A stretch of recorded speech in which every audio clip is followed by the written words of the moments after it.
மீன ராசி.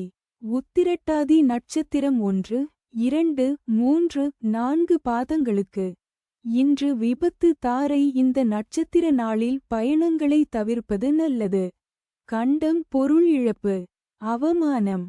இன்று 3வது நட்சத்திரம் பயணம் செய்யும் போது கவனமாக இருங்கள். இன்று சந்திரன் பலம் 100% உள்ளது. பஞ்சபட்சி பலன் வளர்பிறை திருதியை சனிக்கிழமை வடுபட்சி தினம். முடிந்தவரை சுபம் விலக்கவும். காலை 8:24 மணி முதல் 10:48 மணி வரை. அரசு 100 விழுக்காடு. மிகப்பெரிய காரிய வெற்றி. தங்கள் அன்பு குடும்பத்தினர்களுக்கும் நண்பர்களுக்கும் இன்றைய ராசி பலனும் நட்சத்திர பலனும் கீழே கொடுக்கப்பட்டுள்ள இணைப்பில் எளிதாக பார்க்கலாம்.